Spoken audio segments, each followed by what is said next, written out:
Okay, so a little bit of background. Superheroes are my bread and butter. Ever since I was a kid, all I can remember is watching 90s reruns of Spider-Man and Batman the Animated Series, watching the spectacular Spider-Man on Earth's Mightiest Heroes, and completely burning out my original DVD set of Justice League. I grew up back in the prime of the MCU. I remember watching Thor 1 with my dad in theaters. And while it has seen better days, I still enjoy going to the theaters for most of their movies. With James Gunn's Superman's recent release, my hopes for a cinematic DC universe have never been higher. One of my long-term goals for this channel is to write my own detailed pitch for a DC universe, and oh yeah, I'm writing a book about superheroes. And now with my job, instead of doing the responsible thing and saving for a car or a house or something boring like that, I'm buying all these omnibuses that I couldn't afford as a kid. I've spent a lot of money on you. Anyway, I'm getting off track here. That's a video for another day. The point is, I love superheroes, and as you've probably noticed from the channel, I love anime. Whenever these two genres combine, I am all over it. So a little more background. Don't click off yet, I promise. This is important. After this, we'll actually get to the point of the video. Okay, so I had this series on my channel called the Seasonal Anime Awards where I would talk way too much about anime that came out for every 3 or 4 months and dub them the best isekai, romance, action, etc, etc. You get it. That series was a lot of fun to make, and you can really see my editing style and channel quality grow with each new release. The only thing though was that it was a lot, and with my new job, I just couldn't keep doing that anymore on a seasonal basis on a quality that I was okay with. A couple of my Discord members, link below if you want to join, came up with the idea of doing it annually instead. So I've been catching up on as much anime as I can over the first half of the year, and oh my god. I don't know if it's just me, but this has been a rough and slow start to the year 2025. Honestly, other than a handful, there has not been much this year that has stood out to me on a personal level. Of course, all the big names like Solo Leveling, Fire Force, Dr. Stone, they're all great. You know, it's whatever. But I feel like we haven't had as many bangers as we've had in previous years. But To Be Hero X! See, I told you we were getting back to this. To Be Hero X has absolutely floored me. Just as I was getting burnt out on the near endless list of dry seasonals, this show pulled me back in! I ended up binging 7 episodes of this in one night. And I only stopped because there were only 7 episodes released at the time. Now, if this title sounds familiar, that's because there's 2 other shows that predate this with a very similar title. There's no correlation between these shows, and you really don't have to watch them to get into X. Because I'm a completionist, I watched them. 2016 To Be Hero was actually just horrible with legitimate toilet humor, and I could barely get through 3 episodes of that. And while To Be Heroine is a massive step up, I was oddly unsatisfied by the end of it all. Honestly, I think it could have been an incredible emotional drama if it kept to the real world stuff and dropped the weird baby world instance, but that's just me. Anyway, we are not here to talk about those shows. We are here to talk about one of my favorites and absolute standout shows of the year so far, To Be Hero X. Jump into the night, 'cause I can smell the trouble. Okay, so a little bit of a disclaimer. The first 7 episodes are going to be heavily spoiled in this video. The next couple minutes though, that's going to be a non-spoiler kind of segment review, look back of the show as a whole. But once I do get to the main meat of the video, there will be a spoiler warning. You should click off, watch those first 7 episodes, and come back to watch what the rest of this video is about. Don't worry, I'll be waiting. For those of you who haven't seen it, let me set the stage. If you'll let me glaze for a second, this is one of the most unique power systems I've seen, and they have a lot of fun with it. The world operates on the power of belief. Some individuals are able to tap into this power, granting them superhuman abilities.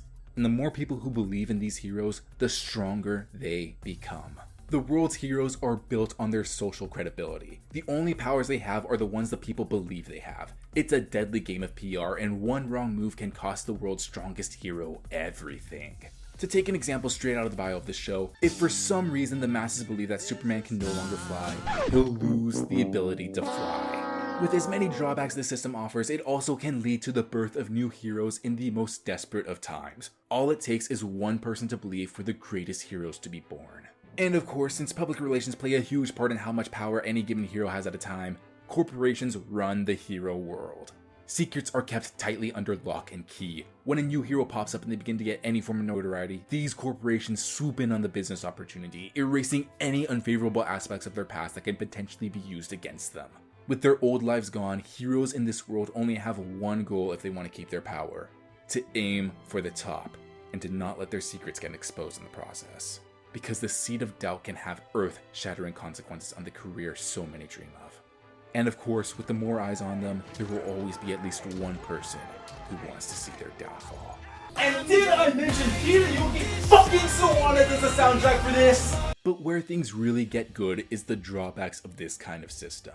Heroes who used to be able to teleport at a whim suddenly get stuck to one location because that's where the public believes they belong. The strongest in the verse are constantly forced to stand firm no matter the situation because the world believes they'll never kneel. The simple act of walking out the door can become a Herculean task if the masses believe you shouldn't leave.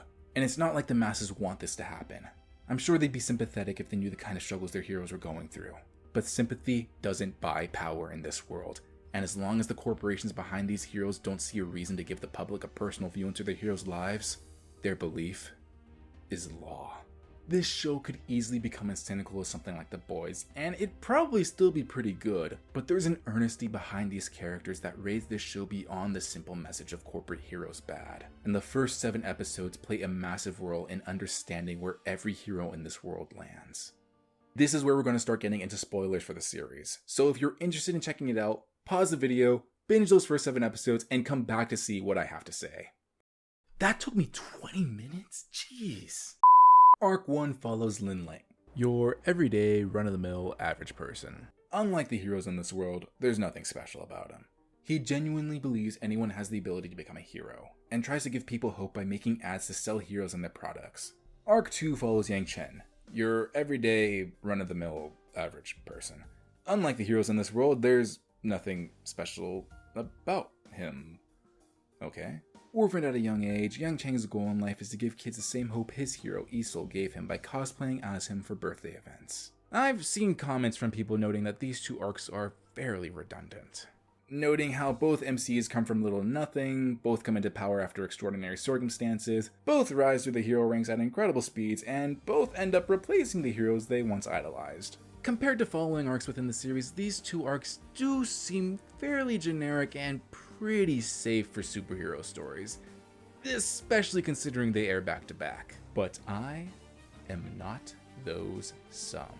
There is a vision to these arcs. There is a reason as to why they share so many similarities. Because while Yang Cheng and Ling Ling might seem to share some surface level similarities, the 2 could not be more different.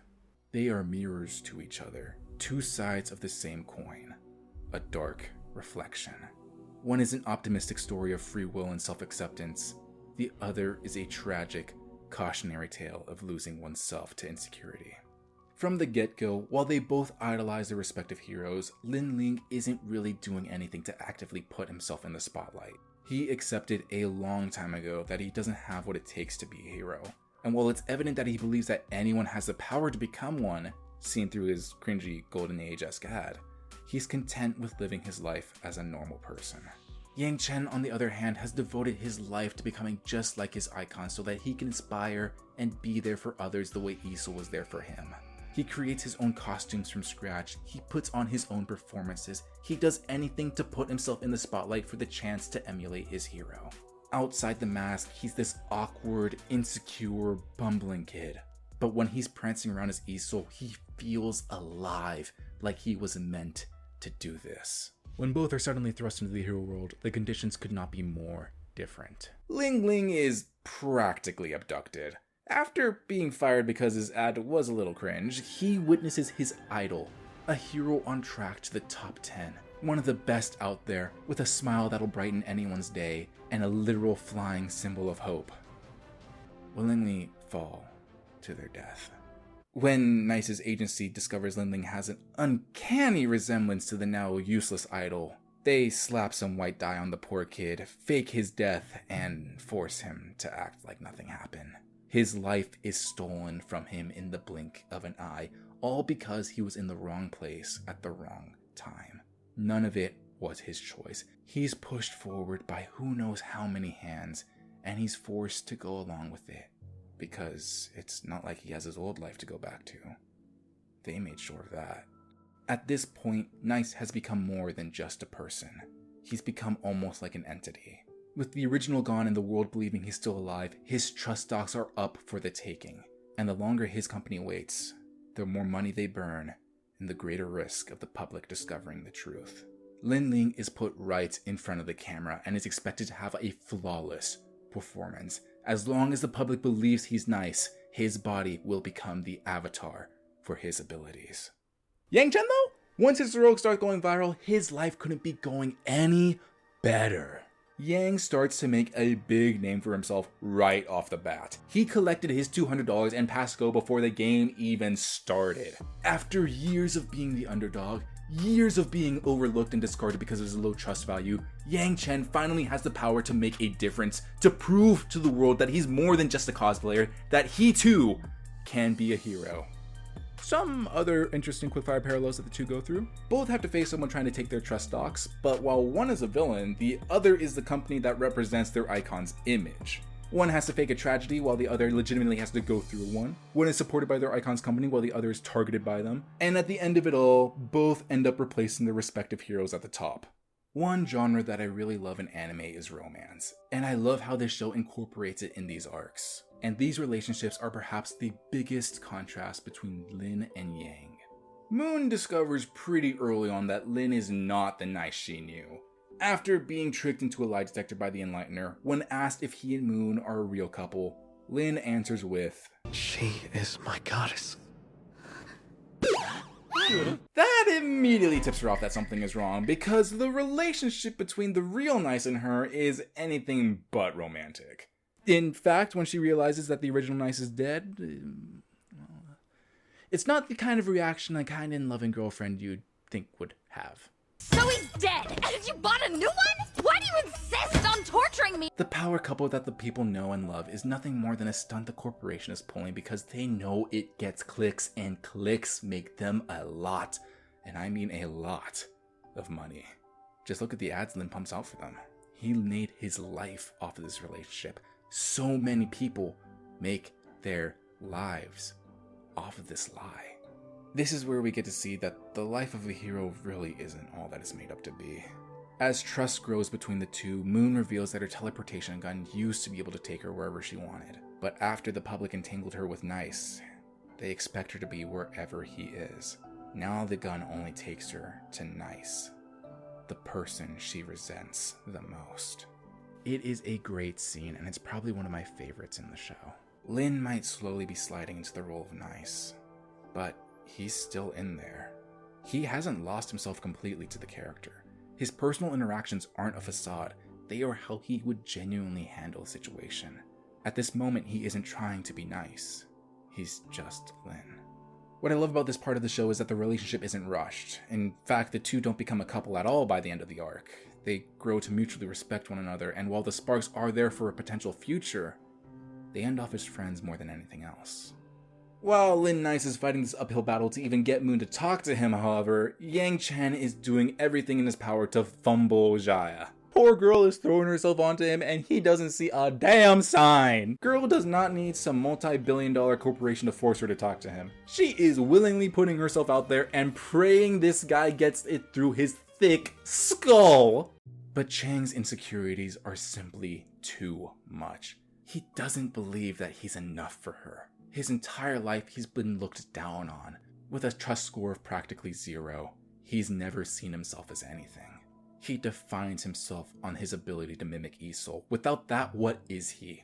How could he be enough for the girl of his dreams when he's not even enough for himself? Even after he gains his new abilities, he's still not enough. He might have Isol's powers, he might have the public's approval, but how could he be enough for Jaya when rich, handsome, and talented Shang Chao is always by her side? Yang Chen is nothing in comparison. And yes, you could make an argument that Lin Nice also fumbled Moon too. After he faked her death to free her of her contract, Moon goes into retirement. But before she leaves, she extends a hand to Lin Nice. The time they shared might have been forced onto them, but that bond that they grew was real. They might be the only people who know exactly who the other is. This doesn't have to be an escape for just Moon. She knows that this wasn't Ling Ling's decision, that he was forced to be here, same as her. They can run away together. No more corporations, no more bending the knee to the will of the people, no more powers. But at this crucial moment in their relationship, Lin Nice hesitates. Not because he worships Moon as this goddess he has no chance with, but because he's tempted by the status Nice gives him. This is something he's dreamed of all his life, and now he has a taste for it, and he doesn't know if he's ready to let it go yet.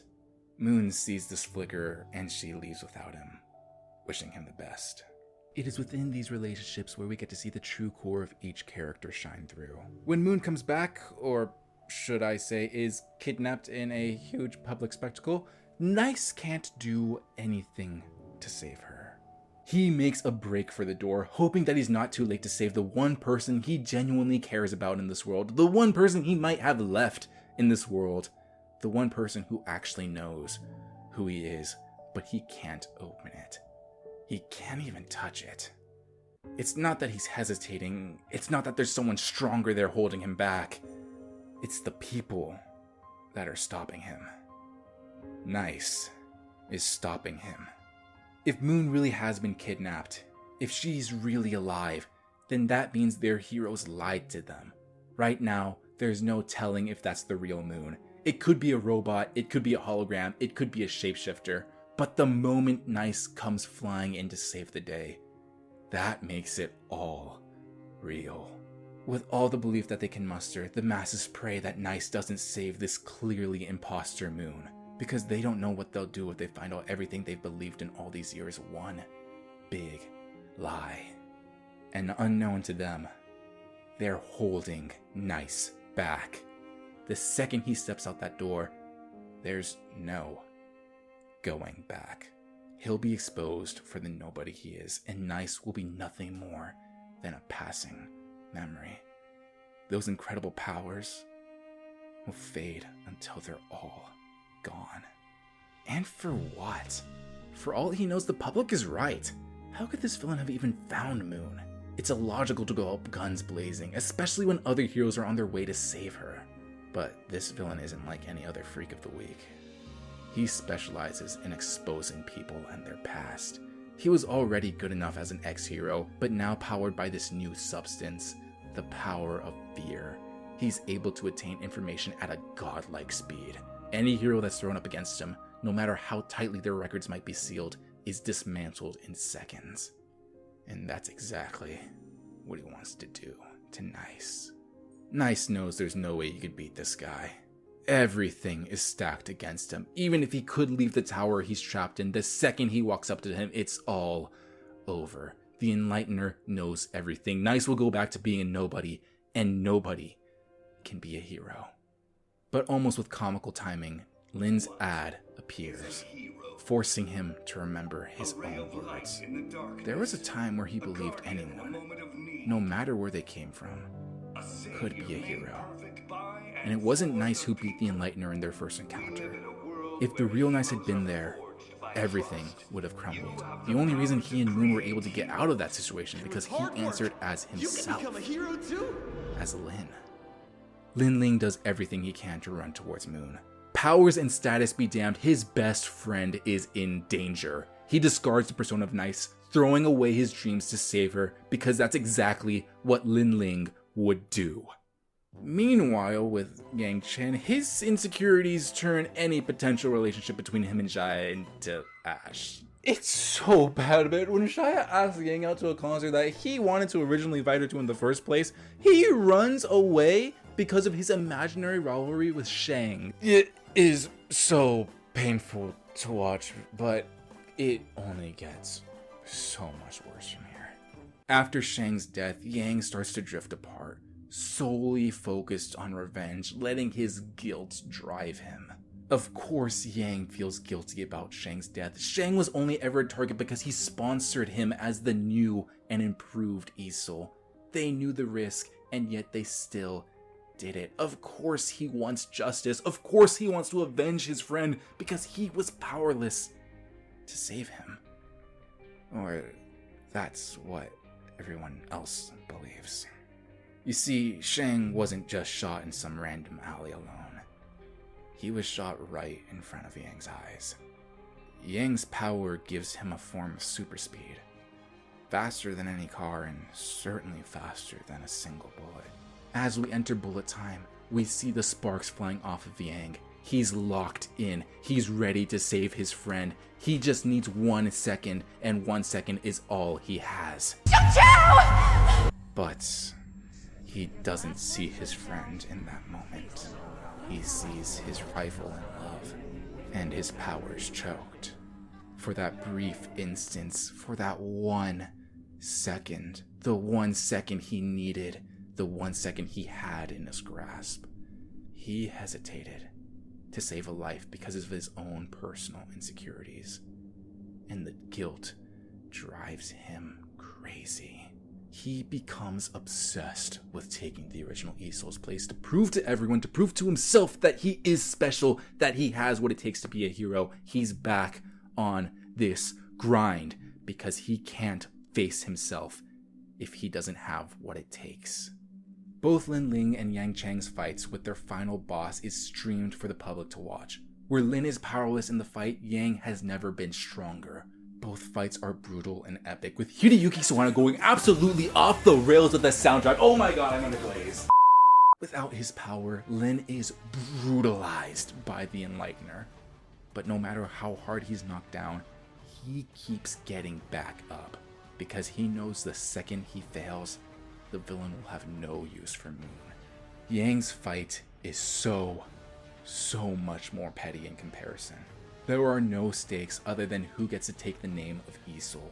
Where Lin's fight is filled with tension and dread, Yang's is an absolute spectacle. The masses watch with excitement. With every blow each Isol takes, their trust values rise and fall. It's one big game of ego. But where the public is split on which Isol they want to see come out on top, they have a very different reaction to Ling Ling's refusal to stop fighting. His pure love for Moon touches the hearts of the people. Her death might have been faked, but they can see that his feelings for her are completely genuine. They watch as he does everything to protect the person he loves, and they begin to believe that he'll never go down. Remember when I said in this world, a hero can be born at any time as long as they have the people's trust and beliefs? Bit by bit, Lin starts to generate his own power. No longer connected to Nice, Lin becomes his own hero.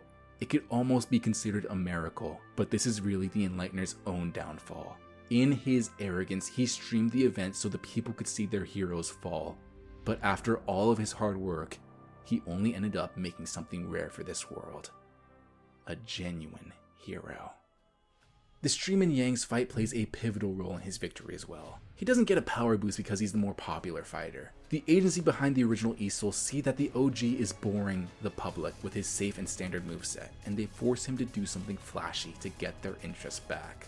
The OG Isol knows the risk to this move all too well. He lost an arm thanks to it back in his prime because of how vulnerable it makes him, but the agency couldn't give a damn about it. They give him no other choice. Seeing the moment of weakness he was waiting for, the new Isol strikes faster and harder than he ever has in his life. After the dust settles, only one Isol is left standing after that attack. Perhaps one of the biggest tragedies of this arc is that we don't get much when it comes to who's behind the original Isol's mask, and that's kind of the point. We can make assumptions of his personality, but he's meant to be a shell of his former self. Any aspirations he might have had are long gone as this corporate world sucked him dry until he was nothing more than the perfect mascot. And that's exactly what happens to Yang Chen. He gets his wish. He not only gets to step in his idol's shoes, he becomes his idol. The new Isol steps forward, his new mechanical arm mirroring that of the original. Nothing was learned through his death. The cycle repeats, and the world is given an old champion with new paint. And the public could honestly be less bothered. When I first saw those comments saying that these first 2 arcs were redundant, I could not disagree more. It inspired me to make this video, but if I'm being honest with you, I just wanted an excuse to glaze over my newest obsession. Lin and Yang Chang's stories couldn't be more different. Lin's story is about a guy being forced into the role of an up-and-coming hero. A majority of the choices made in this arc are made for him until the very end. He falls into the mask, enjoying the status of this new life, but bit by bit, also learning just how terrible this life can be. His arc isn't about becoming nice, it's about becoming himself. To learn that he is enough, and that even a nobody like him can be a hero. He spiritually breaks away from the corporate world, and while he still remains a hero by the end, he's a hero on his own terms. No longer hiding behind the mask of a dead man, but proudly showing off that he and anyone like him can be a hero. Yang Chang is the exact opposite. He allowed his insecurities to get the better of him time and time again. Most of the decisions made in this arc are his and his alone. When given one final out, he rejects the chance to be with the girl of his dreams because even after the power, the status, the popularity, and the tragedy he's gone through, he still doesn't believe he's enough. He goes from wanting to honor his hero to needing to replace him. After he becomes the one and only E-Soul, he believes he'll finally find peace within himself, only for him to become the exact shell the original was, and to have nobody that really cares about him by his side. Like I said, these two are mirrors to each other. While they go through similar events, they come out on completely different sides. Lin was able to beat the system and become his own person, while Yang is fully consumed by it, becoming nothing more than a new toy waiting to be discarded. After experiencing these 7 episodes back to back, the audience understands the 2 types of heroes that can be born into this world. Characters like Cyan Queen and Lolly lean more toward Lin's individualistic side, where characters like Boa and the Disco Guy believe that they are important because the system tells them they are, and allow their fear and insecurity to consume them after they're discarded. These 2 arcs are essential because now we can identify where a hero is at in their run with just a few pieces of their story, allowing for more world building to take place as the series progresses.